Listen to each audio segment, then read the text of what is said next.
आज हम लोग सीखेंगे वॉशिंग मशीन की वायरिंग करना, वो भी 7 तार वाले टाइमर के साथ। ये देखिए हमारे पास 7 तार वाला टाइमर है और यहाँ पे एक सिलेक्टर लगता है, तो इसके साथ पूरे वॉशिंग मशीन की वायरिंग करना आज हम लोग इस वीडियो में बहुत ही कम टाइम में सीखने वाले हैं। तो यहाँ पे सबसे पहले समझना होगा आपको, ये जो 7 तार है, इन 7 तारों में से कौन से तार किधर जाएंगे। तो यहाँ पे देखिए, ध्यान से यहाँ पे दिखाए थोड़ा सही से। यहाँ पे देखिए 7 तार जो निकले हुए टाइमर से, इस टाइमर से जो 7 तार निकले हुए हैं, इसमें से 3 तार एक साइड से निकले हुए हैं और 4 तार एक साइड से निकले हुए हैं। तो सबसे पहले आपको 3 तार वाला जो है ना, एक साइड से जो 3 तार निकले हैं, इनके बारे में पहले समझना होगा और ये समझना आसान हो जाएगा। तो यहाँ पे जो एकदम फर्स्ट वाला वायर रहेगा, ध्यान से समझिएगा, जो एकदम 3 तार में से जो एकदम फर्स्ट वाला इधर बाहर वाला वायर रहेगा, छोटा वायर, ये रहेगा बजर का।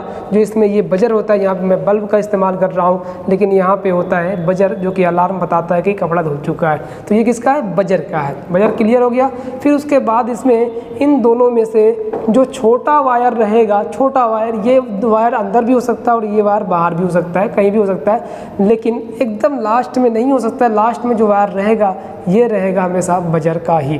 उसके बाद जो 2 तार है, इसमें जो छोटा तार है, ये हमारा इस सिलेक्टर का हो जाएगा, और जो बड़ा वायर रहेगा, ये हमारे फेस वाली सप्लाई का वायर होगा। तो ये आपको समझ में आ गया होगा।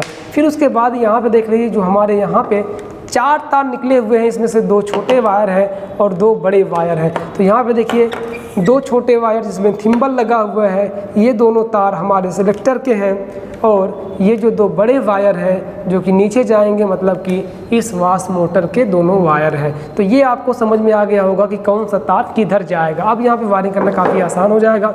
अब यहाँ पे बता दूँ कि ये हमारे पास सिलेक्टर है, जो कि हैवी और नॉर्मल करने का कार्य करता है, हैवी कपड़े और नॉर्मली कपड़े को धुलने का कार्य करता है।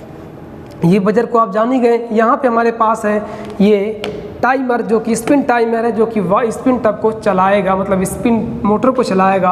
और ये हमारे पास है डोर स्विच, जो कि सेफ्टी प्रोवाइड करती है, मतलब डोर खुलते ही स्पिन टब रुक जाता है और डोर बंद होते ही स्पिन टब चलने लगता है। और यहाँ पे जो हमारा स्पिन मोटर है, ये स्पिन टब को घुमाता है। और ये हमारे पास कैपेसिटर है, और वॉशिंग मशीन के कैपेसिटर में एक ही कैपेसिटर में 2 कैपेसिटर होते हैं, और इसको पहचानने का तरीका यहाँ पे है। तो यहाँ पे लिखा हुआ है कि रेड और येलो वायर जो है ये 9 MFD का है, और यहीं पे लिखा हुआ है कि ये जो ग्रे और ब्लैक वायर है, ये है 6 MFD का है। तो जो ज़्यादा MFD का है वो वॉश मोटर में लगेगा, और जो कम MFD का है वो स्पिन मोटर में लगेगा।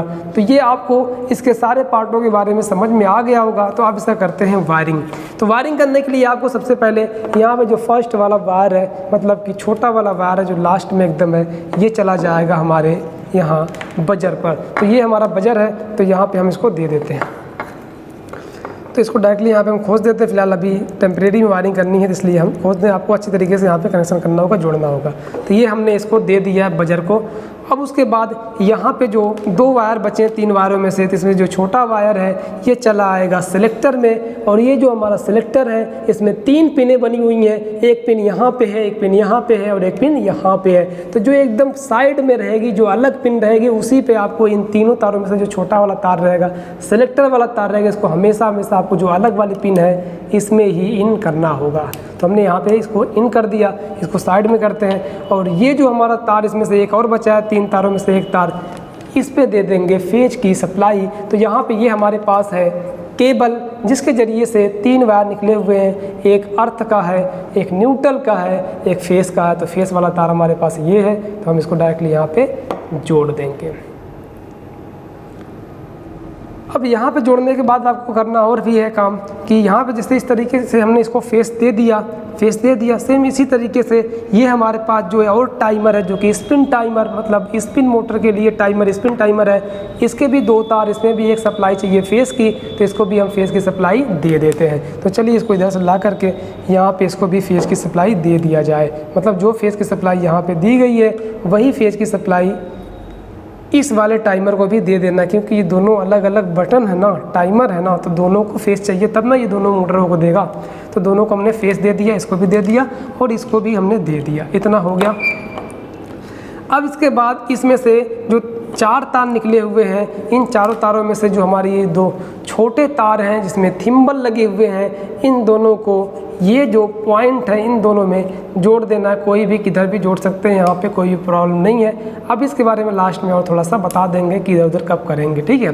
तो यहाँ पे किधर भी जोड़ेंगे तो चलेगा, कोई दिक्कत यहाँ पे नहीं आने वाली है। तो हमने यहाँ पे जोड़ दिया है। फिर इसके बाद यहाँ पे देखिए हमारे पास जो बड़े वायर हैं जो कि नीचे की तरफ मतलब मोटर की तरफ जाएंगे, और ये दोनों वायर बचे हुए हैं सिर्फ मोटर के। तो चलिए इसको मोटर में दे देते हैं, फिर इसका कनेक्शन भी हो जाएगा।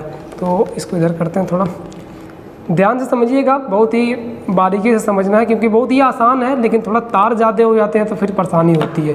तो लेकिन आपको आराम से सीरियल वाइज से करना है, रूल बाई रूल, तो कोई दिक्कत नहीं होगी। अब यहाँ पे आपको रनिंग, कॉमन और स्टार्टिंग की पहचान करनी है। तो इस मोटर पे ही ये एक स्टिकर लगाया होता है, उस पर देख के पहचान सकते हैं। अगर स्टिकर नहीं है तो आप इसको मल्टीमीटर जरिए से भी चेक कर सकते थे। यहाँ बताया था कि कैपेसिटर का निशान है, और ये बता रहे हैं कि येलो और पर्पल ये दोनों कैपेसिटर के हैं, और जो वाइट वाला है ये है कॉमन का। वाइट वाला कॉमन का अलग कर लेते हैं, बाकी जो कैपेसिटर के वायर इसको कैपेसिटर में जोड़ लेते हैं। तो ये दोनों कैपेसिटर के हैं, और ये हमारा 9 एम्पी का कैपेसिटर है। तो इन दोनों को यहाँ पे डायरेक्टली जोड़ देते हैं। तो यहाँ पे हमने इसको जोड़ दिया, और टाइमर से भी 2 तार आए हुए हैं, तो इनको भी यहाँ पे जोड़ना है। तो यहाँ पे हम टाइमर वाला वायर भी यहाँ पे जोड़ देते हैं। तो ये हमारा है टाइमर वाला वायर जो कि मोटर के लिए है, तो इसको भी हम रनिंग और स्टार्टिंग पे ही जोड़ देते हैं। तो मतलब कि यहाँ पे 3 तार एक में जुड़ गए हैं और 3 तार एक में जुड़ गए हैं। ये 3 तार किसके हैं? एक मोटर का है, एक इस कैपेसिटर का है, और एक है हमारे इस वाश टाइमर का। 3 तार जुड़ चुके हैं। अब ये हो चुका है इतना फाइनल। अब इसमें एक तार और बचा है कॉमन का, जिसमें न्यूट्रल की सप्लाई देते ही ये काम करना स्टार्ट कर देगा। तो इसको अभी लास्ट में यहाँ रखते हैं, अभी उसको जोड़ दिया जाएगा। तो यहाँ पे इतना काम अपना क्लियर है। अब यहाँ पे आ जाते हैं स्पिन वाला जो हमारा टाइमर है। इस टाइमर से जो दूसरा तार निकला हुआ है, मतलब एक पे तो हमने स्पेस की सप्लाई दे दी है, और जो एक तार बचा है ये जाएगा हमारे इस स्पिन मोटर पे। तो स्पिन मोटर पे डायरेक्टली नहीं देना है, इसमें एक डोर स्विच भी लगी होती है जो कि डोर खुलते ही बंद हो जाता है, और डोर खुलते ही डोर बंद होते ही चालू हो जाता है मोटर हमारा। तो चलिए किसी एक तार पे इसके डोर स्विच के किसी एक तार पे इन कर देते हैं, और दूसरे तार से यहाँ से ये सप्लाई फेस की आउट करा करके इसके रनिंग वाले पॉइंट पे दे देते हैं। तो इसमें भी देखिए स्टिकर लगाया हुआ है, इसको भी देख लीजिए। यहाँ पे देखिए बता रहा है कि रेड और ब्लू ये कैपेसिटर का है, और जो वाइट वाला ये कॉमन का है। तो रेड और ब्लू में कैपेसिटर लगा देते हैं, और इसने ये बताया भी है कि मतलब जो ब्लू वाला है ये रनिंग का, मतलब इसमें ही सप्लाई को देना है। देखिए आपको उल्टा पलटा सप्लाई नहीं देना, वरना फिर क्या होगा कि मोटर आपका जल्दी ख़राब हो सकता है। रनिंग वाले पे सप्लाई देंगे तो ही ज़्यादा अच्छा तरीके से वो काम करेगा। तो रनिंग वाले पे, रनिंग वाला कौन है? ब्लू वाला है। तो ब्लू वाले पे हम यहाँ पे सप्लाई दे देते हैं। तो ये सप्लाई इसको मिल चुकी है फेस की, हो गया। फेस का काम ख़त्म हो चुका है, बस न्यूट्रल की ज़रूरत है। जैसे ही सबको न्यूट्रल मिलेगा ये काम करना स्टार्ट कर देंगे। तो ये हमारे 2 मोटर के तार हैं कॉमन वाले। तो इन दोनों तारों को आपस में जोड़कर इस पर भी न्यूट्रल चाहिए तो इसको दे देंगे न्यूट्रल। और फिर उसके बाद हमारे पास एक और तार है जो कि यहाँ पे देखिए बजर वाला वायर है, इसको भी दे देंगे सप्लाई, तो ये काम करना स्टार्ट कर देगा। तो चलिए इसको बजर को थोड़ा सा इधर रख लेते हैं पास में, और यहाँ पर इस तार को आपस में कनेक्ट कर लेते हैं। चलिए ये तीनों तार आपस में कनेक्ट हो चुके हैं। अब कनेक्ट कराने के तुरंत बाद यहाँ पे जो हमारे पास मेन लीड है, जो मेन बोर्ड है, मेन प्लग है, इससे जो तार निकला हुआ है, इस तार को न्यूट्रल वाले तार को डायरेक्टली ला के इन्हीं तीनों तारों पे दे देना है। जैसे ही न्यूट्रल सप्लाई मिलेगी ये काम करना स्टार्ट कर देगा। तो यहाँ पे हमने इस वॉशिंग मशीन की पूरी वायरिंग कर दी है। अब इसको हमें है चलाना, और चला करके चेक करना है कि ये जो हमारे मोटर्स हैं ये चल रहे हैं कि नहीं चल रहे हैं। तो चलिए अब स्टार्ट करते हैं और इसको चलाते हैं और चला करके चेक करते हैं। लेते हैं सप्लाई में, तो ये हमारी सप्लाई यहाँ पे मिल चुकी है। अभी ये कोई भी चीज़ नहीं चल रहा है। जैसे ही यहाँ पे इसको घुमाया जाएगा तो ये काम करना स्टार्ट कर देगा। चलिए वाश टब को पहले घुमाते हैं, मतलब कि वाश मोटर को चलाते हैं। टाइमर को ऑन करते हैं। ये देखिए टाइमर ऑन हो चुका है, और ये मोटर दोनों तरफ घूमना चाहिए। देखिए दोनों तरफ घूम रहा है, एक बार दाएं घूमना चाहिए और एक बार बाएं घूमना चाहिए। अगर दाएं बाएं घूम रहा है तो ही मानेंगे कि वायरिंग सही है, और अगर सिर्फ एक ही दिशा में घूम रहा है तो मानेंगे कि वायरिंग कुछ ना कुछ इसमें मिस्टेक हुआ है। तो यहाँ पे सप्लाई मिल रही है और ये दोनों तरफ घूम रहा है। दोनों तरफ घूमने का रीज़न ये है कि देखिए इस टाइमर जो 2 तार मोटर के लिए गए हैं ना, इससे एक बार तार सप्लाई आउट कराता है, रनिंग वाले पे देता है जिससे कि सीधा चलता है, फिर स्टार्टिंग वाले पे देता है जिससे कि ये उल्टा चलता है। जिस तरीके से ये काम करता है, दाएं बाएं घूमता है। अब यहाँ पे ये सिलेक्टर स्विच कब काम करेगा कि अगर आप जीन्स वगैरह धुलने जा रहे हैं तो वहाँ पे नॉर्मल और हैवी का ऑप्शन होता है। जीन्स धुलने जा रहे हैं तो आपको इसको हैवी पे कर देना है, सिलेक्टर को इसको घुमा देना है जिससे कि ये हैवी पे हो जाएगा। देखिए इस तरीके से, देखिए हमने घुमा दिया। अब ये ड्रेन पे लग रहा है कि हो गया, ड्रेन पर चला जाएगा तो ये हमारा मोटर काम करना बंद कर देगा। तो हमें क्या करना है, ड्रेन पर नहीं करना है, हमको करना है नॉर्मल पे, हैवी पे करना है। तो इसको इधर घुमा दिए, एक बार और घुमाते हैं। देखिए ये हैवी भी हो चुका है, अभी नॉर्मल पे चल रहा था, अब ये हैवी भी हो चुका है। तो यहाँ पे हम जीन्स वगैरह धुल सकते हैं। शर्ट टी शर्ट धुलना है तो आप इसको नॉर्मल पे धुलिए। अगर किसी वजह से देखिए, अगर आपको ऐसा लग रहा है कि मतलब हैवी पे करने के बाद नॉर्मल चल रहा है और नॉर्मल पे करने के बाद हैवी चल रहा है, मतलब कि मोटर जल्दी जल्दी घूम रहा है नॉर्मल पे करने के बाद और आराम से घूम रहा है हैवी पे करने के बाद, तो आपको करना क्या होगा, एकदम सिंपल सा ट्रिक है। आपको ये जो 2 तार इसमें लगाए थे ना सिलेक्टर के एक तरफ एक जगह पे, उनको एक्सचेंज कर देना, मतलब इसको उठा के इधर कर देना है और इसको उठा के उधर कर देना है। तो आपका ये जो सिस्टम है ये सिस्टमेटिक वे में हो जाएगा। तो इस तरीके से आप इसको कर सकते हैं। तो ये हमारा हो चुका है। अब ये बजर कब काम करेगा, बजर उस वक्त काम करेगा जब कपड़ा धुल चुका होगा और 10-15 सेकंड की टाइम बची होगी। तो चलिए हम थोड़ा सा इसको कम करते हैं, मतलब धुल ले, ऐसा इसको कहते हैं कि मतलब कपड़ा धुल जाए, उसके बाद फिर ये भी बताएगा। देखिए अब कुछ ही टाइम बचा हुआ है, इतने में इसने सप्लाई अभी मोटर को दे ही रहा है और इस बल्ब को भी दे दिया, जिससे कि ये पता चले कि हाँ अब ये कपड़ा धुल चुका है और ये वॉशिंग मशीन को बंद कर दें। अगर किसी वजह से वो आदमी बंद नहीं करता तो ये खुद अपने आप मोटर को सप्लाई देना बंद कर देगा और फिर इस बजर को भी सप्लाई देना बंद कर देगा, मतलब पूरी वॉशिंग मशीन हमारी बंद हो जाएगी। यहाँ पे आप देख सकते हैं कि हमारी वॉशिंग मशीन है ये बंद हो चुकी है और कपड़ा भी धुल चुका है। अब यहाँ पे ये तो क्लियर हो गया। अब हम लोग इस वाले को चलाते हैं, मतलब स्पिन वाले टैप को चलाते हैं यहाँ पे।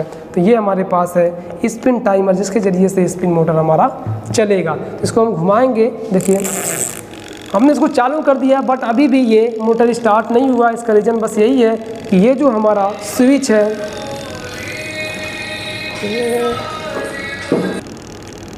हो गया। तो अब यहाँ पे जैसे ही हम लोग इस सेफ्टी स्विच मतलब कि डोर स्विच को ऑन करेंगे, मतलब कि दरवाजे को बंद करेंगे और ये आपस में टच करेगा, तुरंत ये सप्लाई आगे बढ़ जाएगी। तो चलिए इसको लगाते हैं। यहाँ पे थोड़ा सा ध्यान से दिखाइए, आप यहाँ पे देख सकते हैं। देखिए जैसे टच करेंगे, देखिए टच हुआ, वहाँ पे देखिए मोटर स्टार्ट हो चुका है। मोटर को दिखाइए, मोटर को, हाँ मोटर हमारा स्टार्ट हो चुका है और ये चल रहा है फर्स्ट क्लास। अब अगर बीच में कोई दरवाजे खोल देता है तो यहाँ पे क्या होगा कि ये मोटर हमारा बंद हो जाएगा, काम करना बंद कर देगा। तो इस तरीके से यहाँ पे जो हमारी वायरिंग है ये वायरिंग 100% कंप्लीट हो चुकी है और ये सारी वायरिंग सही तरीके से काम कर रही है, मतलब कि वॉश मोटर भी सही तरीके से चल रहा है, स्पिन मोटर भी सही तरीके से चल रहा है, हमारा बजर भी चल रहा है, हैवी और नॉर्मल भी हो रहा है, मतलब कि सारी की सारी चीज़ें सही हो चुकी है। एक चीज़ मैं बता दूं कि ये जो वायरिंग शूट हो रही है, बन रही है, ये करीम टेक्निकल इंस्टीट्यूट में बनाई जा रही है। और आपको बता दें जिन भी लोगों को अगर AC, fridge, washing machine, geyser, RO का काम सीखना है तो यहाँ पे आकर के यूपी आजमगढ़ महाराजगंज में मतलब कि करीम टेक्निकल इंस्टीट्यूट में आकर के आप काम को सीख सकते हैं और फुल प्रैक्टिकल के साथ काम सीख करके आप डायरेक्टली अपने हाथ से फील्ड में काम कर सकते हैं, दुकान कर सकते हैं, बाहर जा सकते हैं या फिर साइड से भी काम कर सकते हैं। तो बस दोस्तों आज के लिए इतना ही।